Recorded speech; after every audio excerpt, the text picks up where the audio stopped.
This is Unsung History, the podcast where we discuss people and events in American history that haven't always received a lot of attention. I'm your host, Kelly Therese Pollock. I'll start each episode with a brief introduction to the topic, and then talk to someone who knows a lot more than I do. Be sure to subscribe to Unsung History on your favorite podcasting app so you never miss an episode. And please, tell your friends, family, neighbors, colleagues, maybe even strangers to listen to.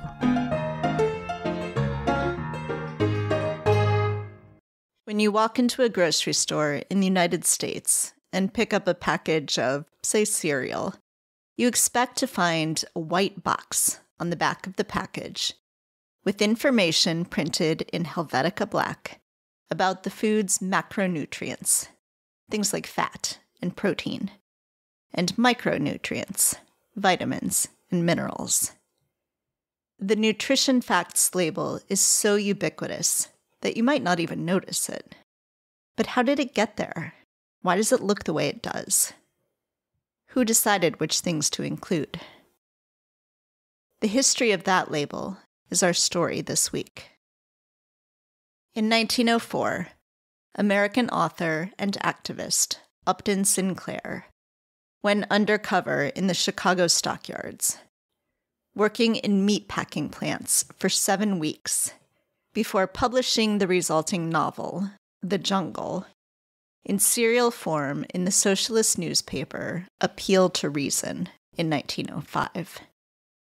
Sinclair's goal was to promote socialism by showing the terrible living and working conditions of those in the meatpacking industry. Publication of The Jungle, indeed, created public outrage, but not in exactly the way Sinclair had intended. Rather, people were appalled to learn about the unsanitary conditions in the packaged food industry and demanded change.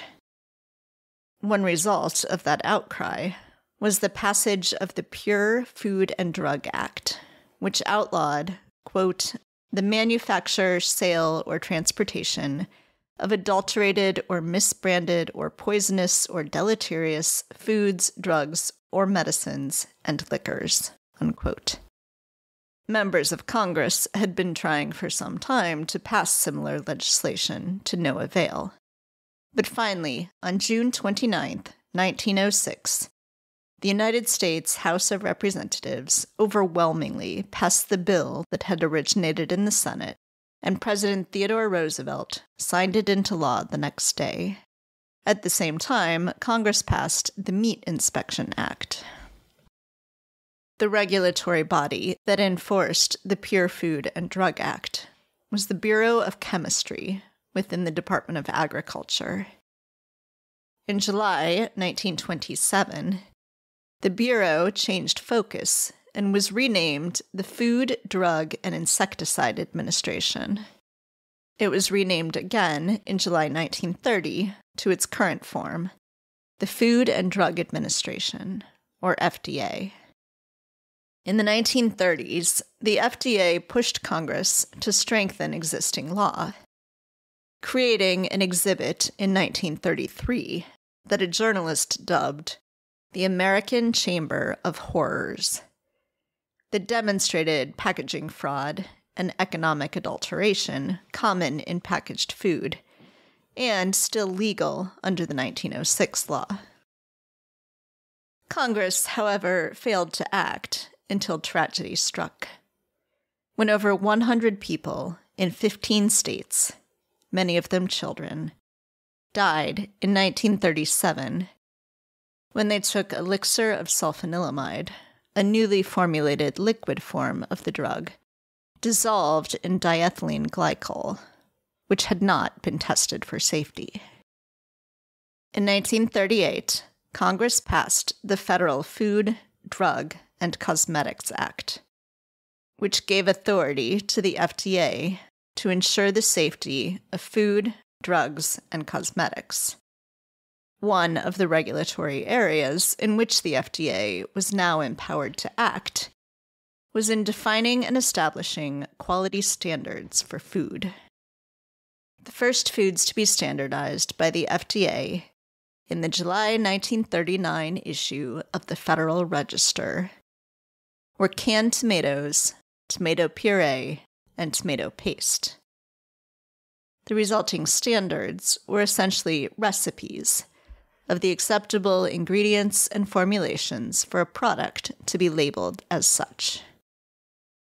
In 1941, during World War II, the National Research Council Food and Nutrition Board first established the Recommended Dietary Allowance, or RDA, standards of different nutrients that could guide nutritional intake. The guidelines were then regularly updated every 5 to 10 years. In 1969, the Nixon administration hosted the White House Conference on Food, Nutrition, and Health. In the opening remarks, President Richard Nixon pledged, quote, "to put an end to hunger in America for all time," unquote. Although the conference did not end hunger in the U.S., recommendations from the conference did change the focus of the FDA from setting food standards to informing consumers about the food they were buying. In 1973, the FDA published regulations about food labeling, introducing a voluntary nutrition panel for packaged foods. Food producers who wanted to make certain nutrition claims about their foods, for instance, saying that the food was low in fat or high in protein, had to include the panel showing the full nutrition information, including the number of calories, the grams of protein, carbohydrate, and fat, and the percent of the U.S. recommended daily allowance, USRDA, of protein, vitamins A and C, thiamine, riboflavin, niacin, calcium, and iron. Other values, such as sodium and fatty acids, could also be included. Dr. Charles C. Edwards, the Commissioner of Food and Drugs in 1973, explained, quote, "We're not trying to tell the American public what to eat. They can eat anything they want. But those interested can now have specific information about the contents of the foods they buy," unquote. 2 decades later, this voluntary labeling became mandatory. On November 8, 1990, President George H.W. Bush signed the Nutrition, Labeling, and Education Act into law, which required nearly all packaged foods in the United States to include, by May 8, 1993, a standardized nutrition facts panel, including serving sizes and the amount of calories, fat, cholesterol, sodium, carbohydrates, and protein, as well as select vitamins and minerals. Trans fats were added to the panel on January 1st, 2006. In spring 2016, the FDA, which is now part of the Department of Health and Human Services, announced changes to the design of the label, including standardization in serving sizes, increasing the font size for calories, and updating daily values for sodium, dietary fiber, and vitamin D, with the goal of helping consumers make better informed decisions about their food purchases. Joining me now to discuss the history of food labeling in the United States is Dr. Xaq Frohlich, Associate Professor of History of Technology in the Department of History at Auburn University, and author of From Label to Table: Regulating Food in America in the Information Age.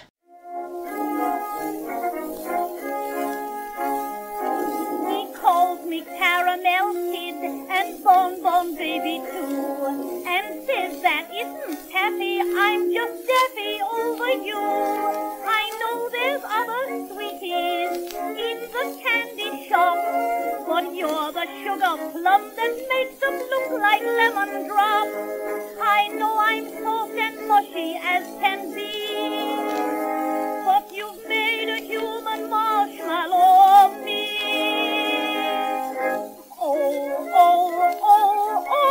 Oh, you candy kid, I'm so crazy about you, I'm nearly off my lid. Love me early, love me late, kiss your baby, don't you hesitate. Oh, you candy kid.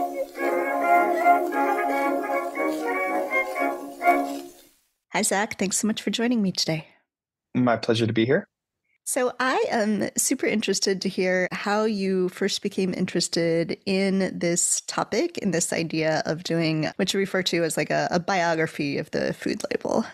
I got into this topic. I was in graduate school and had friends visiting me from Europe. And at that time, food labeling was very different in the United States than in Europe. Now you actually can find their version of a nutrition facts label.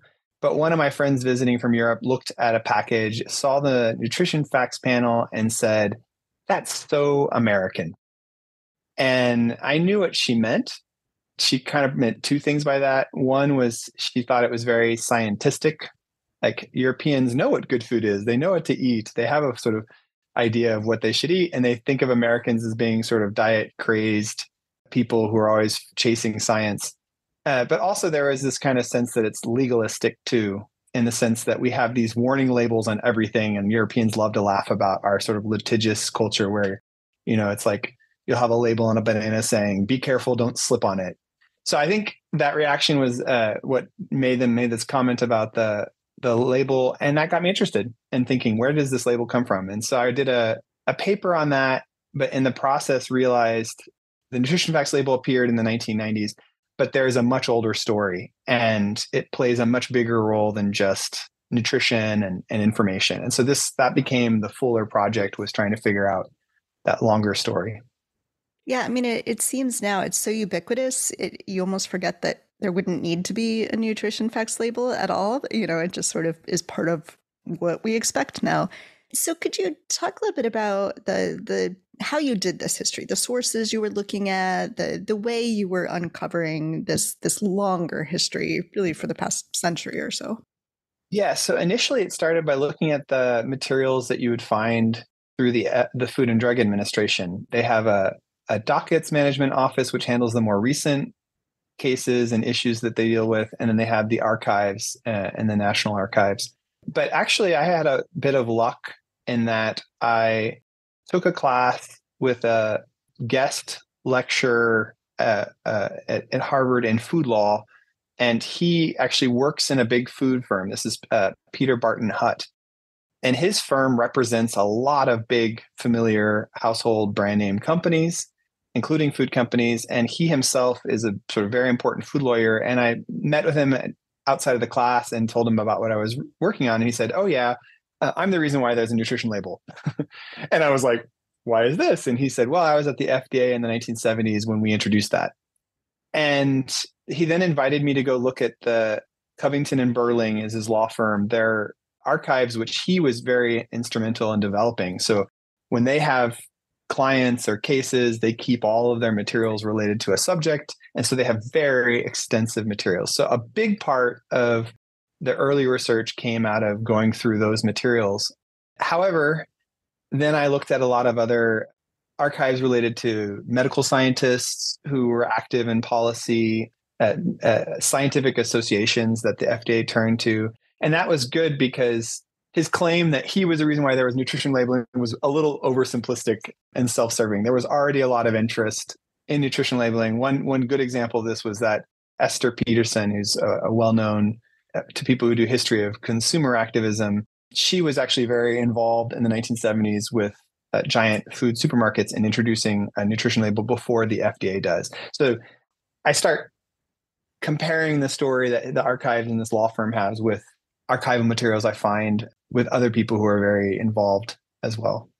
So one of the stories you tell in this book is not just the story of the label or what the FDA is doing, but who the FDA and more generally, the government considers to be the consumer. So could you talk a little bit about that, how they're thinking, how everybody's thinking about who the consumer of food is shifts over time? Yes. The idea that the FDA's sort of core mission, one of them is consumer protection. And so one of the things I talk about in the book is how who they imagine to be the consumer is changing, and that explains a change in their policies.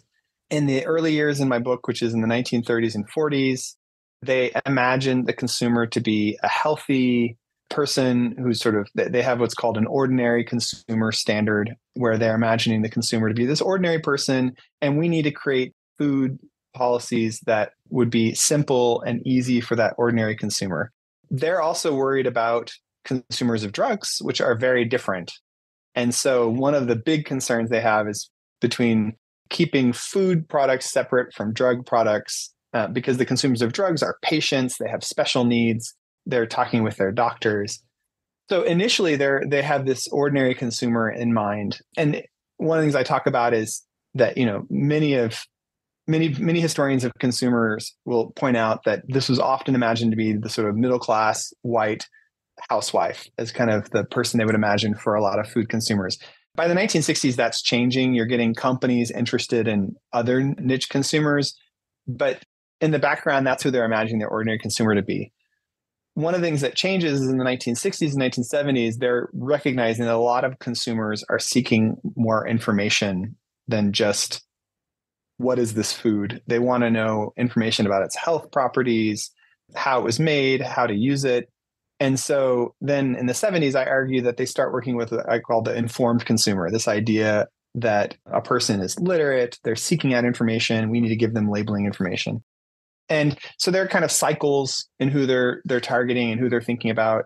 In later years, I talk about other types of consumers that they're imagining, ones who have many different interests. And they're doing, and in one mode, they may be interested in what they're feeding their food, but in another moment, they might be interested in environmental concerns. And so the label becomes this kind of complicated mosaic of lots of different things that a consumer might seek.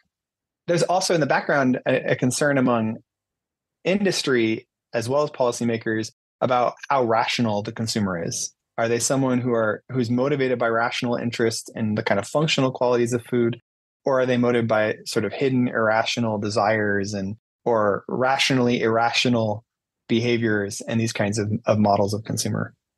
The FDA is kind of the main government player in this story that you're telling, but they're, of course, not the only government agency that interacts with food in various ways. So could you talk a little bit about that interplay?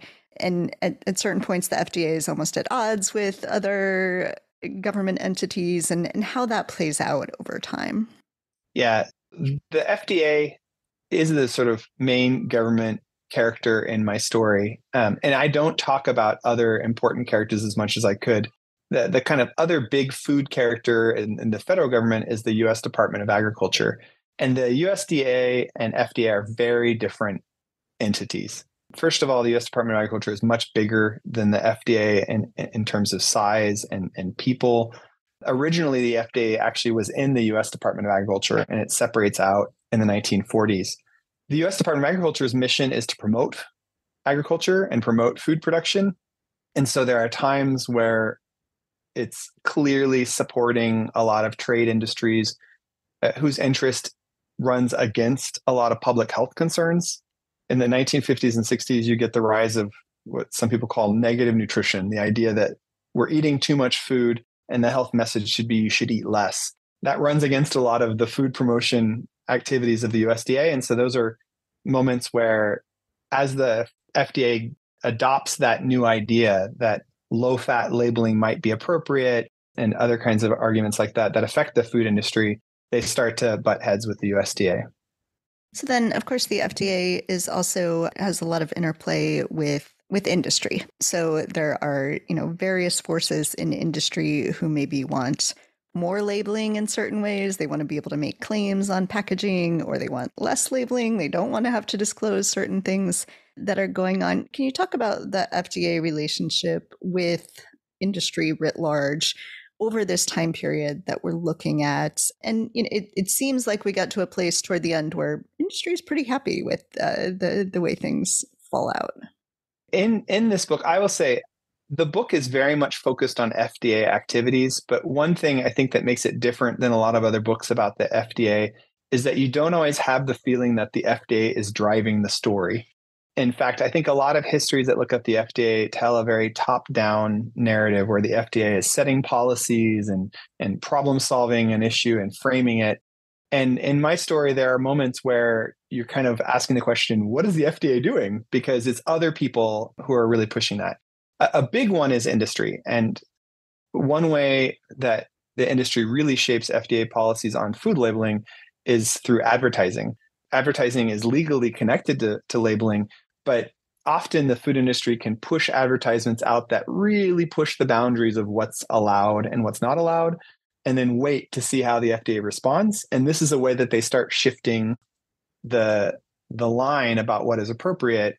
This is really a big part of the story in the 1960s with diet foods, in particular vitamin supplements, artificially sweetened foods, low-cal foods, and low-fat foods. They play with advertisements that aren't clear about who they're really trying to target in a way that circumvents a lot of the FDA's policies. This is also a lot of stories where other groups, consumer advocates, play an important role as well. So in a way, I like to think of the book as being different than a lot of FDA histories because you're seeing a lot of outside forces working on the FDA. Yeah, I want to pick up on the consumer advocacy groups and things like that. So my other podcasting life, I'm interested in political activism and the types of activism that can be most effective. Could you talk a little bit about some of these activist groups and the methods that they're using to try to influence what the FDA is going to mandate or ban or allow, and what that activism looks like? In the early years that I explore in the book, before you start getting information labels, the FDA's focus was on creating food standards. And you have a lot of home economists who are very active, who are advocating in favor of FDA food standards, in part because they see them as a tool the FDA can use to ensure that food is what consumers expect it to be. There's a lot of anxiety about new additives, about fabricated or manufactured foods that the consumer might not know how it was made or recognize the ingredients in it. So you have people like Jesse Coles, who's a home economist, who publishes a bunch of books in favor of food standards. He describes the FDA food standard system as being about simplification. You're trying to simplify the amount of products out there so that the buyer is not overwhelmed with this. And she argues this is even advantageous to big national brand companies because it means that they can focus on branding focused around sort of key attributes instead of just too many choices that overwhelm consumers. You have other consumer activists. There's Ruth Desmond, who creates the Federation of Homemakers. She sort of sells herself as a housewife who's now active. And she takes advantage of the open nature of the FDA's food standard systems. They hold public hearings. And so she attends those. She gets to testify in them.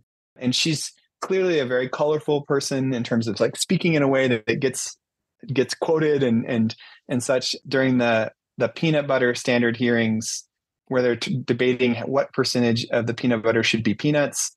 She argues that like if it's too low, it might as well be called cold cream. And so this gets a lot of publicity. In the 1970s, when the FDA shifts to informative labeling, it gets rid of that public standards hearing system and instead it solicits comments that it then reviews and publishes in the Federal Register. So this is a big change in its procedures. And it also changes the kind of activism that you see and how people engage. Probably the biggest change in activism in my story is that in the sort of 1930s to 1960s, a lot of the consumer activism shaped around the housewife. And you have great examples of this. My favorite example are the Code Breakers. It's a group of housewives who are unhappy with what's called closed date labeling. They know that manufacturers are telling retailers when food goes off or when it should be cycled out. And they break the code that the manufacturers are using for this retailing, and then they start publishing booklets so that housewives will know how to go in and buy the food, and effectively they make it like open date labeling. And so this leads supermarkets to shift to open labeling. Over the course of the 1970s, housewives become less important as activists, and you start to get a different kind of activism. You have the rise of this Center for Science in the Public Interest, CSPI, with Michael Jacobson. A lot of them are much more focused on health, nutrition. They're more scientific in how they frame their arguments about activism. And so that shift from kind of the idea of the housewife being an important political sort of character to center our activism around, to it being more about your health and your nutrition, and is a big change. I want to move toward the 1990s food labeling. And I think it seems counterintuitive at first to think that we're moving through an era where everyone's saying we need less government, we need smaller government, moving out of sort of the New Deal era. And that leads to, in fact, mandated nutrition facts on every food product. So can you talk a little bit about that interplay and how it's actually consistent with the idea of smaller government, whatever that means, and how we get buy-in on doing this mandatory food labeling? The book is a history of food label and sort of shows this increasing expansion of the food label as a place where you're trying to deal with a wide variety of political issues. But one thing I'm always careful to point out is I don't tell a liberation narrative. It's not like more and more information appearing on the label is leading to consumers being more empowered. And in a way, that's really important to understanding the nutrition label. You have a policy where people are concerned about public health. They're concerned about the ingredients. And instead of those concerns happening with food standards, the FDA decides in the 1970s, okay, we're going to let people create non-standard products. They're going to meet the needs or interest of their consumer markets. So it means now you can make a diet food and you don't have to get a standard for it. You can make the low-fat version or the low-cal version. But then the compromise, they argue, is that we'll put it on the label and let the consumer decide. And in the 1970s, before I get to the 1990s, in the 1970s, this is happening in an era of very low public support for government. So the fact that the FDA basically invents a new rule and invents new laws about how it's going to do labeling works because it's arguing that we're allowing the industry now to innovate in foods, create more products, and then they can voluntarily put this nutrition information on there if they do this so that consumers can decide for themselves.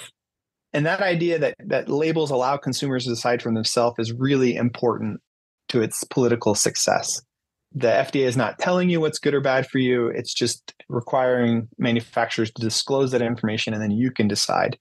And so that moves forward up to the present, this idea that we're enabling people to make their own lifestyle decisions and risk decisions with the information on the label. But one of the things I argue in the book is that this comes at the cost of having the political debates in the federal level or with the Food and Drug Administration about what is desirable in our food system. So a lot of times labeling is the kind of opt-out way of handling a political problem. Instead of saying, we don't want this kind of food item, we don't want this kind of food, there's a sort of solution of we'll put it on the label and let consumers decide.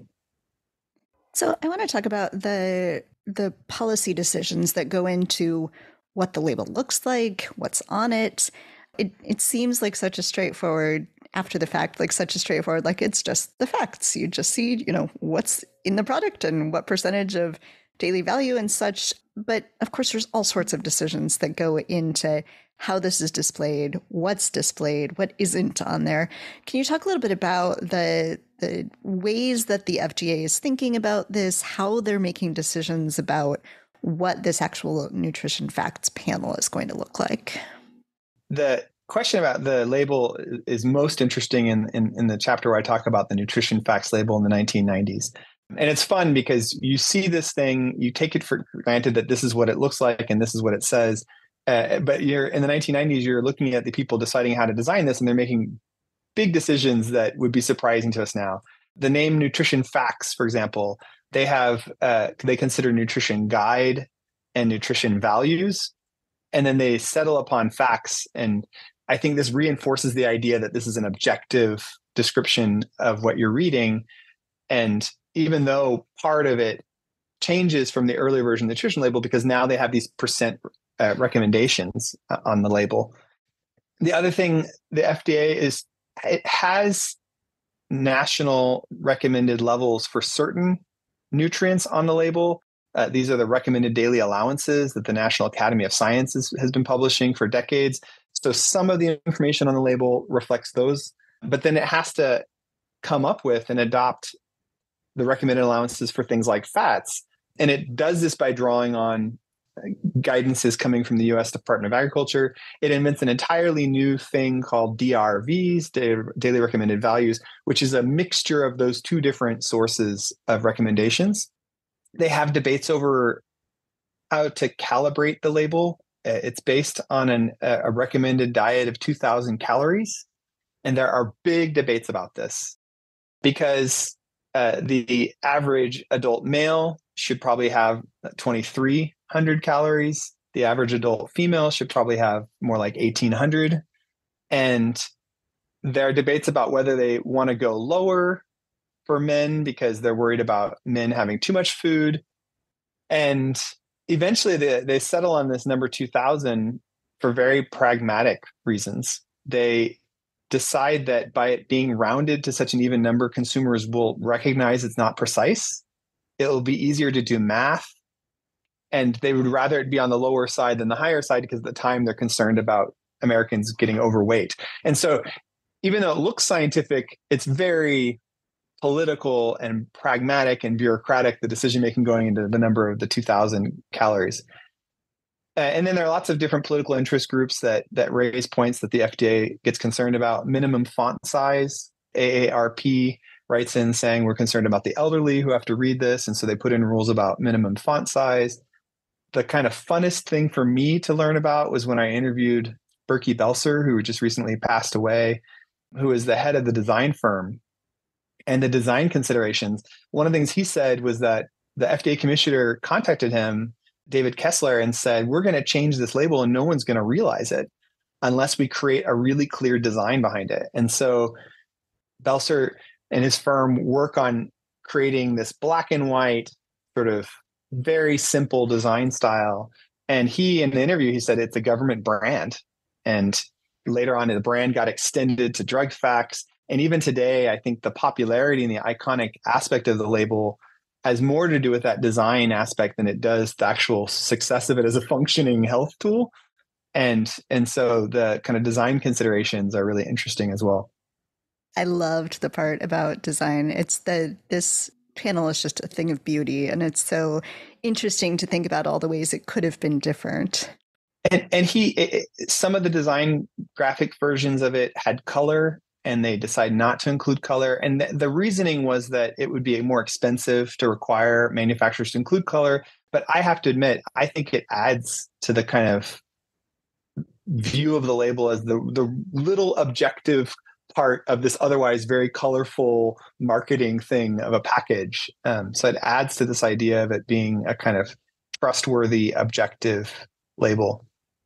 So I have spent a lot of time looking at labels, looking at the nutrition facts labels, but I suspect a lot of people have not spent a ton of time looking at it. Can you talk about the ways that the reactions of the food industry, like food actually changes as a result of the label, whether or not people are spending any time looking at it?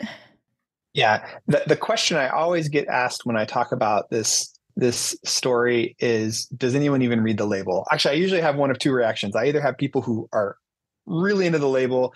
I didn't actually read labels before this project. And so I learned a lot from my audiences. Like they'd be like, this is one little label thing and or labeling. What do you think about that for ingredients? And over time, I learned a lot about the label from the audience. But then I also had a lot of people who are like, does anyone even read them?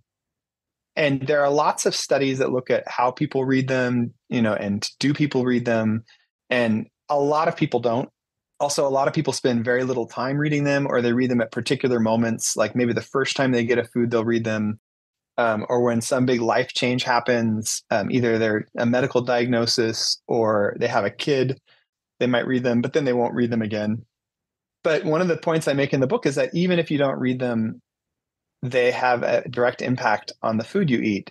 And this is because every time the FDA changes the labeling policies, the food industry starts reformulating its foods.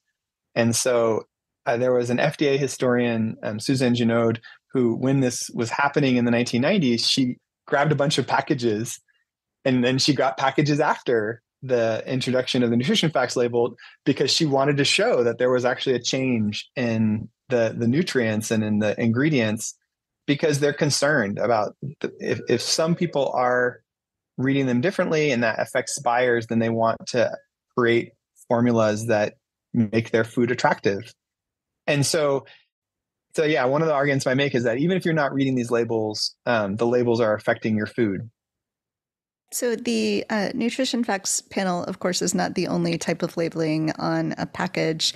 And there are you talk about other kinds of labels that don't come from the FDA, that different organizations have developed, have let people opt into or opt out of. Could you talk a little bit about that, things like organic labeling and GMO and how that, what that looks like? Yeah, so one of the reasons I talk about other labels is because the nutrition facts label is the example of a kind of informative label where it's supposed to tell you something about something intrinsic in the package. So, this food has these nutritional properties. A very different kind of label would be the organic label, where nothing about the word organic says anything specifically to you about what that means. And so it's what economists call credence labels. It's entirely about your belief in whoever is certifying this word organic. So you would have an idea of what fair trade means because you have some idea of the organization saying this is a socially just way of paying people for producing our food. Or with organic, you would say, this is how you have to produce the food in order for it to be organic. And so that interested me because it's different than the nutrition facts label where we're saying you now have this information about it. The credence label is entirely about your trust in that certifying organization.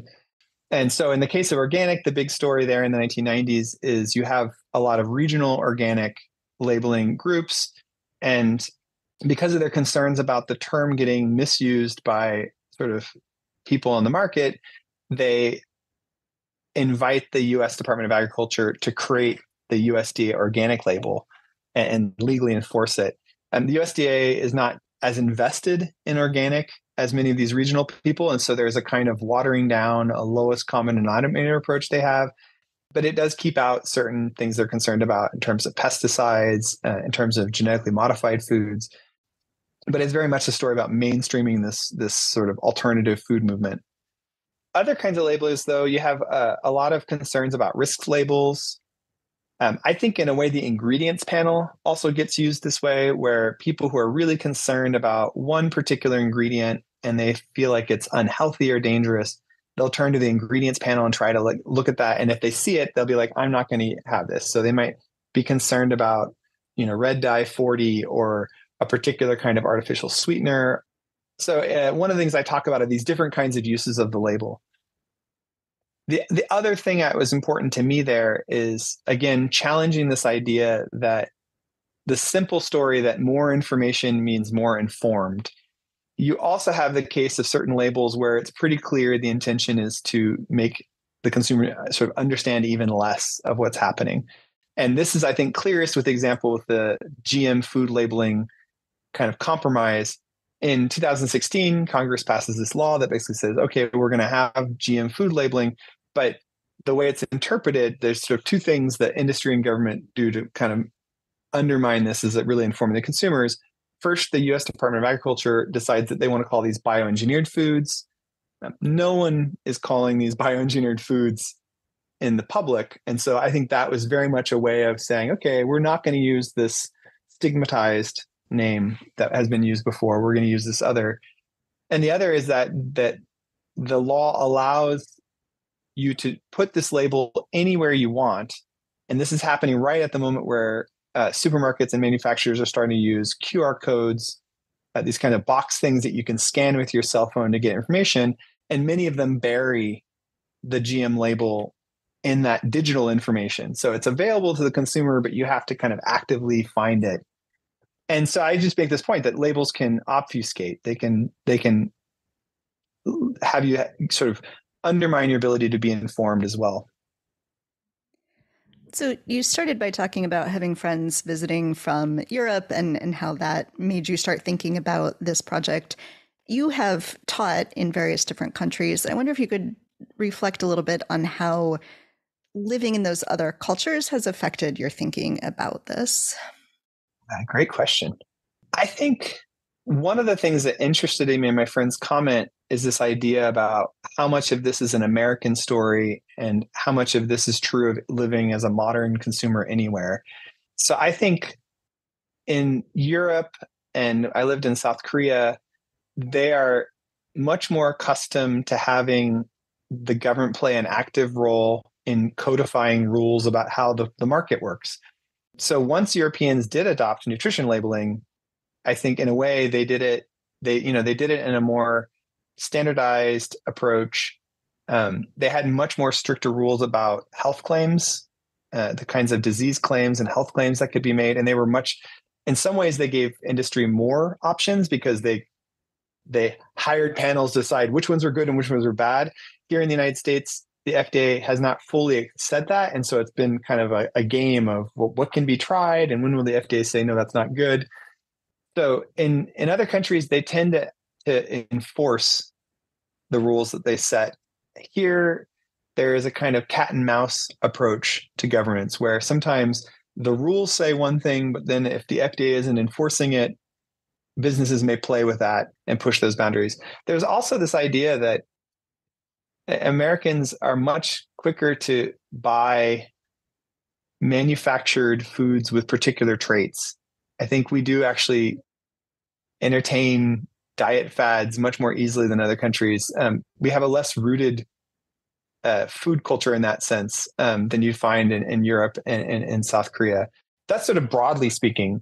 A lot of other countries are dealing with the same kinds of problems we are about increasingly processed foods because we're all overworked. And so we're outsourcing our cooking to industry. And that's not industry's fault. Like people want to cook less. And so we rely on restaurants and pre-prepared foods more.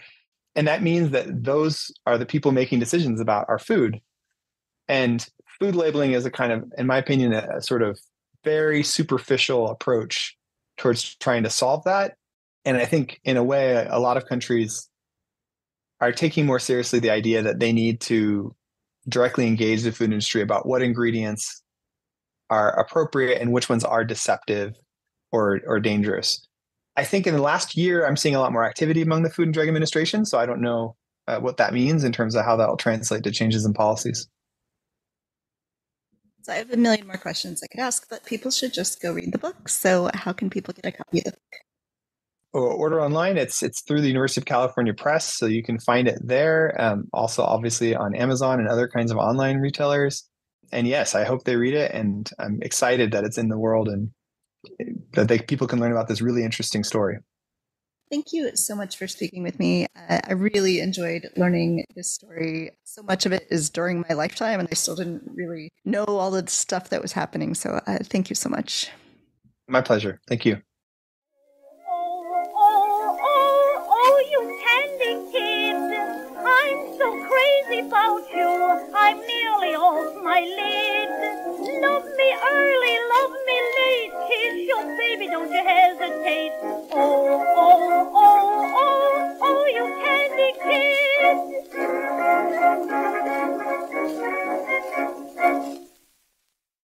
Thanks for listening to Unsung History. Please subscribe to Unsung History on your favorite podcasting app. You can find the sources used for this episode and a full episode transcript at unsunghistorypodcast.com. To the best of our knowledge, all audio and images used by Unsung History are in the public domain or are used with permission. You can find us on Twitter or Instagram at unsung__history or on Facebook at Unsung History Podcast. To contact us with questions, corrections, praise, or episode suggestions, please email Kelly at unsunghistorypodcast.com. If you enjoyed this podcast, please rate, review, and tell everyone you know. Bye! NSW